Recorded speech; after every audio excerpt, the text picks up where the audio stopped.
함께 보실 말씀은 요한복음 8장 21절에서 30절까지 말씀입니다. 요한복음 8장 21절에서 30절까지 말씀입니다. 제가 읽도록 하겠습니다.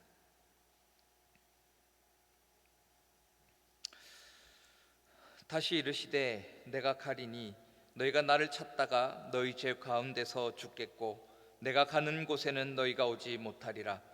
유대인들이 이르되 그가 말하기를 내가 가는 곳에는 너희가 오지 못하리라 하니 그가 자결하려는가? 예수께서 이르시되 너희는 아래에서 났고 나는 위에서 났으며 너희는 이 세상에 속하였고 나는 이 세상에 속하지 아니하였느니라. 그러므로 내가 너희에게 말하기를 너희가 너희 죄 가운데서 죽으리라 하였노라. 너희가 만일 내가 그인 줄 믿지 아니하면 너희 죄 가운데서 죽으리라. 그들이 말하되 내가 누구냐? 예수께서 이르시되 나는 처음부터 너희에게 말하여 온 자니라. 내가 너희에게 대하여 말하고 판단할 것이 많으나 나를 보내신 이가 참되심에 내가 그에게 들은 그것을 세상에 말하노라 하시되 그들은 아버지를 가리켜 말씀하신 줄을 깨닫지 못하더라. 이에 예수께서 이르시되 너희가 인자를 든 후에 내가 그인 줄을 알고 또 내가 스스로 아무것도 하지 아니하고 오직 아버지께서 가르치신 대로 이런 것을 말하는 줄도 알리라. 나를 보내신 이가 나와 함께 하시도다. 나는 항상 그가 기뻐하시는 일을 행함으로 나를 혼자 두지 아니하셨느니라. 이 말씀을 하심에 많은 사람이 믿더라. 아멘. 오늘 본문의 설교의 제목을 저는 하늘로 솟아날 구멍이라고 정했습니다. 하늘로 솟아날 구멍이라는 말을 들으셨을 때 여러분들은 어떤 말을 혹은 무엇을 생각하시며 연상하셨습니까? 이 말을 들었을 때 우리는 대부분은 하늘이 무너져도 솟아날 구멍이 있다라는 그 속담을 떠올리게 될 것이라 생각합니다. 하늘이 무너져도 솟아날 구멍이 있다는 말은 제 아무리 큰 어려움이 온다고 해도 그 속에서 벗어날 수 있는 길이 있다라는 말입니다. 왜 이것을 오늘 설교의 제목으로 잡았냐면 바로 오늘 본문이 하늘로 솟아날 구멍을 소개해 주고 있지만 그 구멍을 알아차리지 못하는 어리석은 자들과 그 구멍을 발견하고 그 구멍으로 대피하는 자들의 모습을 보여주고 있기 때문입니다.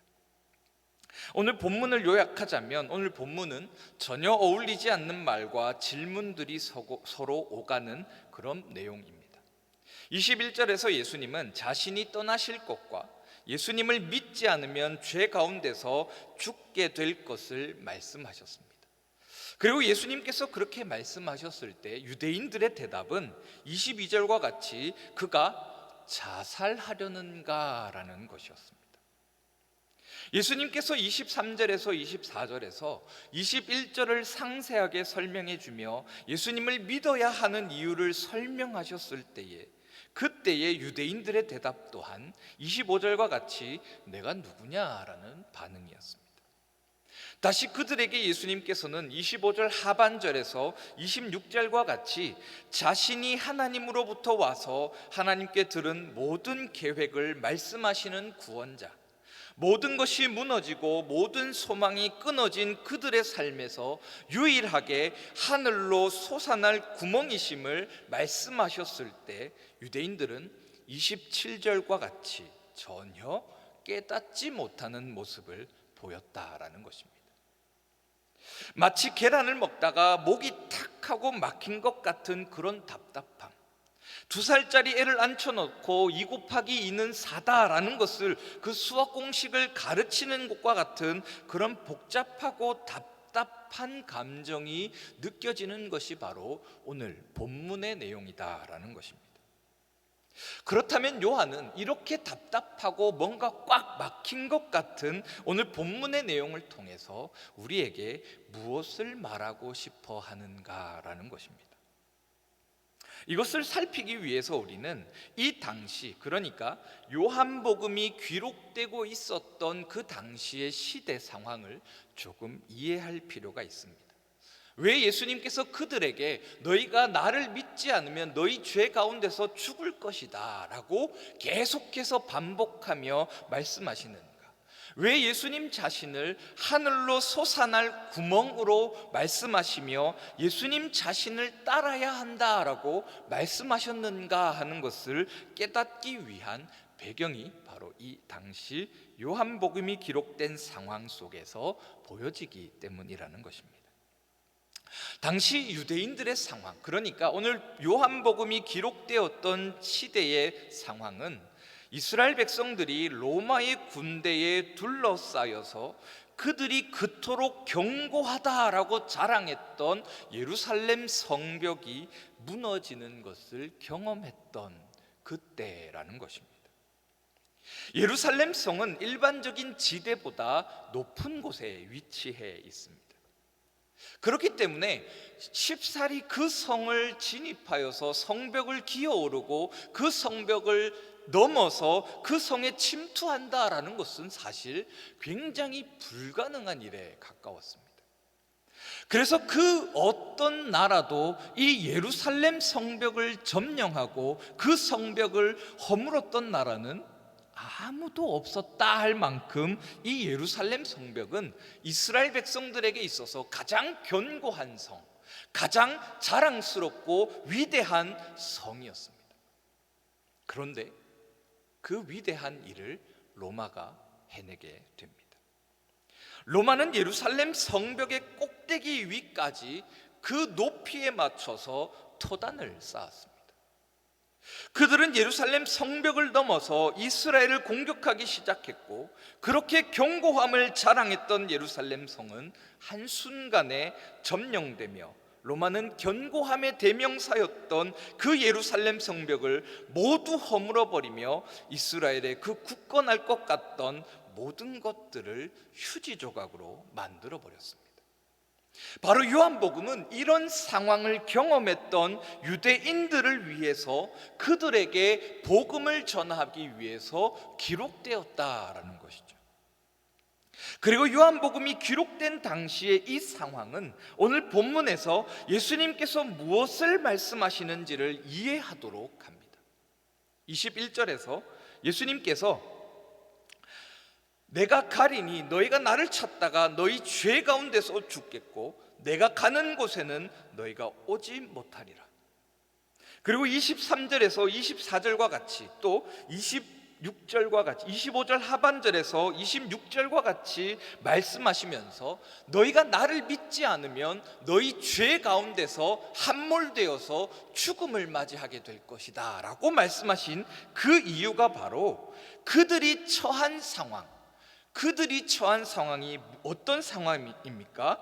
바로 로마의 군대에 의해서 예루살렘 성벽이 무너지며 자유인이 아닌 로마의 식민지로 로마의 통치 아래 놓이게 된 노예, 자신들의 조상들이 그러했던 것처럼 그들도 결국에는 하나님의 저주 아래 놓이게 된 상황 속에 그들이 솟아날 구멍이 없는 상황에서 예수님은 그들에게 나를 따라야 한다라고 말씀하신다라는 것입니다.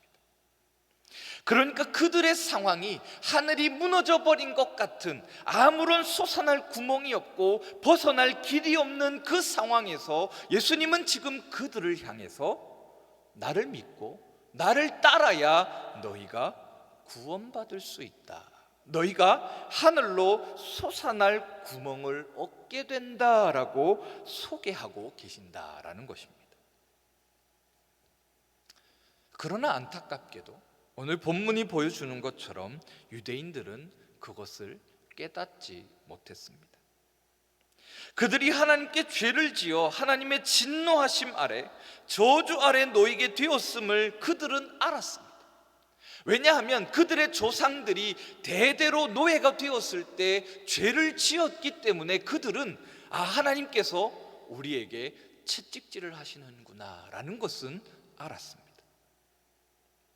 그러나 그 저주 아래 놓이게 되었음을 알았지만 그 죄로부터 어떻게 돌이켜야 하는지를, 그 죄를 회개하고 하나님 앞으로 돌아가야 하는데 어떻게 돌아가야 하는지는 그들은 알지 못했다라는 것이죠. 예수님께서 계속해서 21절에서 23절에서 24절에서 25절 하반절에서 26절과 같이 계속해서 너희가 하나님으로부터 보냄받은 예수, 그 예수 자신을 믿고 따르지 못한다면 너희는 죄 가운데 죽게 될 것이다 라고 계속해서 선포하셨지만 그들은 그 방법을 깨닫지 못했다라는 것입니다. 오히려 그들은 그렇게 말씀하시는 예수님을 향해서 그가 자살하려고 하는가? 당신은 누굽니까? 전혀 깨닫지 못하는 그런 반응들만 보이며 굉장히 무지하고 답답한 반응만 내어놓고 있다라는 것이죠. 마치 화재가 발생해서 대피해야 한다고 알려주고 있는데 불이 어디에 났어요? 불 안 났어요.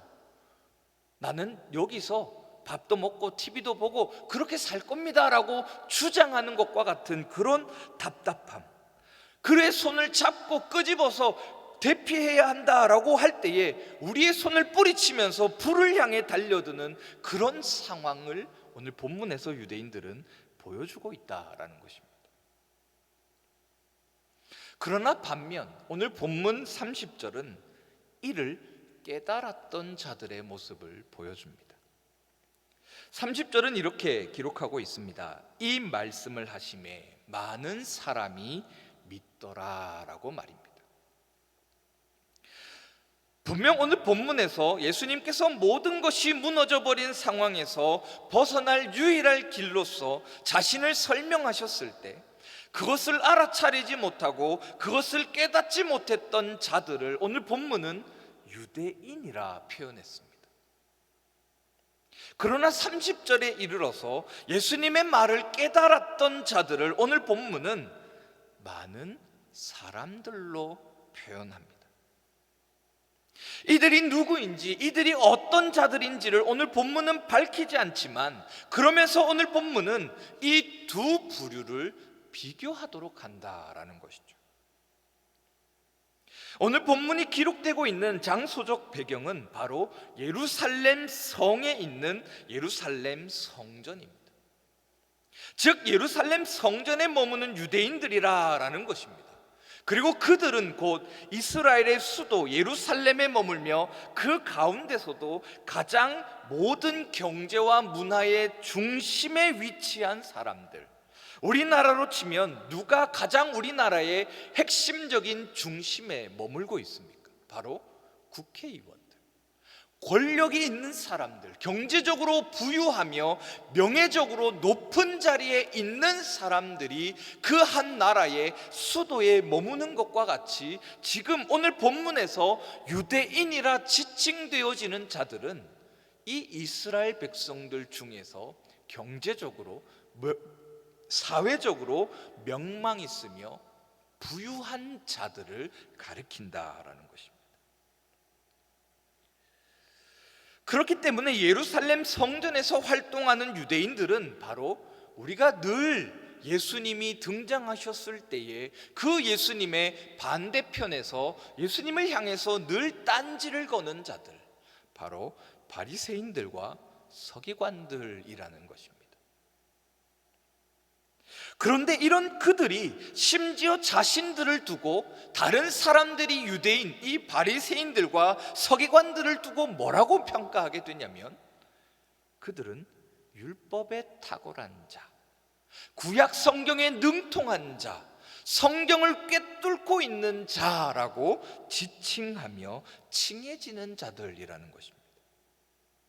그런 그들이 지금 오늘 본문에 등장하는 이 예수님, 그들이 분명 구약 성경을 통해서 모세의 이야기, 출애굽기의 내용들을 빠삭하게 알고 있음에도 불구하고 그들은 예수님의 말씀을 하나도 이해하고 있지 못하고 있다는 것입니다. 어쩌면 오늘 본문에서 수학 박사라고 하는 사람이 2 곱하기 2를 모르는 것과 같은 그런 아주 기이한 상황이 오늘 본문에서 드러나고 있다는 것입니다.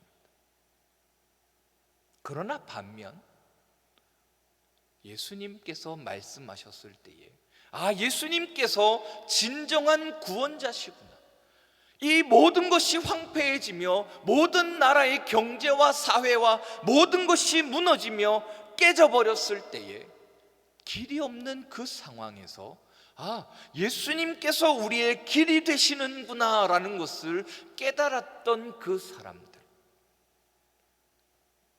사람들은 오늘 본문이 지칭하기를 그저 많은 사람들이라 칭해진다라는 것입니다.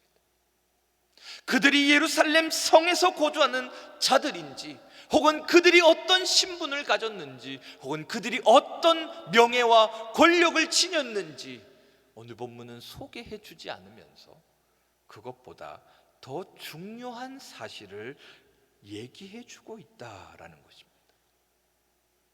그것은 어쩌면 오늘 본문이 이 많은 사람들이라는 표현을 통해서 의도하고자 했던 것은 예루살렘 성전에 거하며 한 나라의 핵심적인 장소에서 자신들의 권력과 명예를 누렸던 그 바리새인들과 서기관들과는 반대되는 사람들, 무시당하며 조롱당하며 고통받고 있는 그 사람들과 오늘 본문은 대비시키고 있다라는 것입니다. 그렇다면 이러한 차이는 왜 발생하게 되었을까요? 당시 이스라엘이 로마에 함락당하면서 예루살렘 성벽이 무너졌을 때 가장 많은 피해와 어려움을 겪었던 자들은 바로 이 예루살렘 성벽 안에 살았던 유대인들이 아니었습니다. 오히려 그들은 오늘 본문에 기록된 것처럼 예루살렘으로 올라왔던 그 수많은 사람들이 오히려 더 많은 고통을 겪었고 더 많은 피해를 당했어야 했습니다. 오늘 본문에서 유대인으로 표현된 자들은 많은 부와 명예를 가진 자들로서 경제가 무너지고 국가가 망해도 살아남을 수 있는 자들이었습니다. 오히려 그들은 로마의 앞잡이가 되어서 자신들의 그 동족 가운데서 세금을 거두며 그 사람들로 하여금 자신의 배를 불렸던 자들이 바로 이 바리새인과 서기관들이었습니다.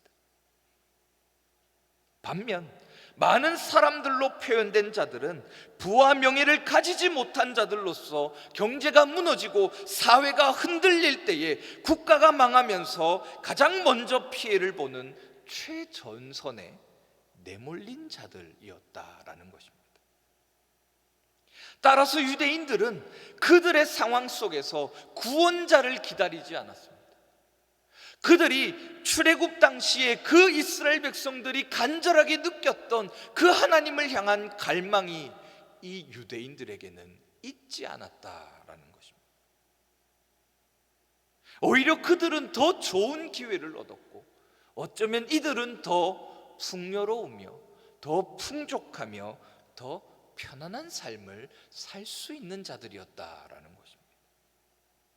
하지만 반면 많은 사람들로 표현되어진 이 사람들은 정말 이스라엘 백성들이 애굽에서 당했던 그 고통 속에서 울부짖으며 하나님의 살아계심을 보여달라고, 하나님께서 자신들을 선택하셨고 자신들의 삶에서 은혜 베풀어 주시는 자이심을 간절히 바라며 구했던 것과 같은 그 간절함으로 어쩌면 기다리며 소원하며 갈망하며 살아오는 자들이었다라는 것입니다. 그렇기 때문에 유대인들은 예수님이 오셔서 자신을 믿으라, 하나님의 나라가 임하고 하나님의 나라를 경험하며 하나님의 보호하심과 인도하심 속에 살아가게 될 그 희망을 선포하셨을 때에 그 유대인들은 그게 뭡니까? 필요 없습니다. 지금 내가 가지고 있는 것만으로도 나는 떵떵거리며 살며 지금 나에게 있는 것만으로도 나는 지금 충분합니다라는 그 고백으로 예수님을 영접하지 않았다라는 것이죠. 반면 오늘 본문에서 많은 사람들로 표현되진 그들은 예수님의 말씀을 들으며 마라나타 아멘 주 예수여 오시옵소서라는 그 간절함과 갈망함으로 그들의 소망 없는 삶 속에서 소망 되신 주님을 바라보며 그 소망이신 주님을 붙잡고자 애타는 그 간장을 녹여가며 주님을 찾았다라는 것입니다.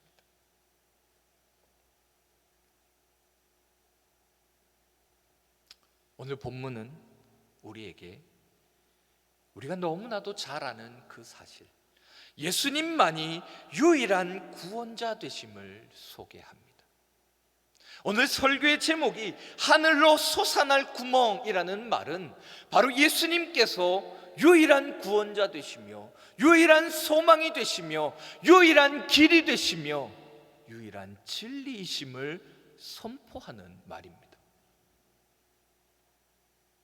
우리의 모든 문제 속에서 솟아날 구멍이신 예수님, 우리의 유일한 피난처요 유일한 방패가 되시는 그 예수님을 우리로 바라보라라고 요청합니다.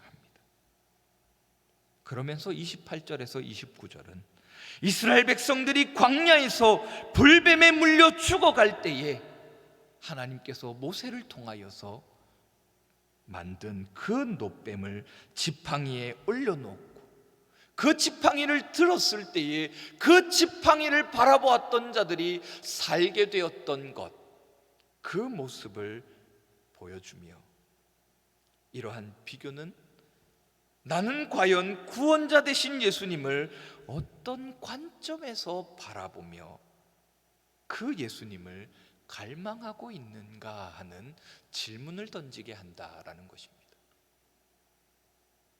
이것을 다르게 말하면 나는 날마다 하나님의 은혜를 갈망하며 그 하나님의 은혜 없이는 살아갈 수 없는 자입니다 라는 그 고백이 우리의 삶 속에 있느냐라는 것입니다.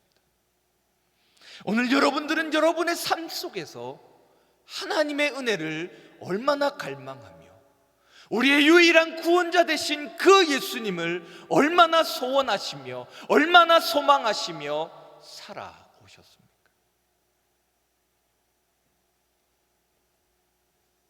이 시간 오늘 본문은 이 두 사람들의 비교를 통해서 우리가 너무나도 잘 아는 그 사실, 예수님께서 우리의 유일한 구원자 되십니다 라는 그 짧고 굵은 한 문장을 과연 내 삶 속에 경험되어지는 그 하나님의 은혜로 받아들이느냐, 아니면 유대인들이 보여주었던 것처럼 그저 들려오는 하나의 소리에 불과하게 여기는가라는 것을 결정짓는다라는 것을 보여줍니다.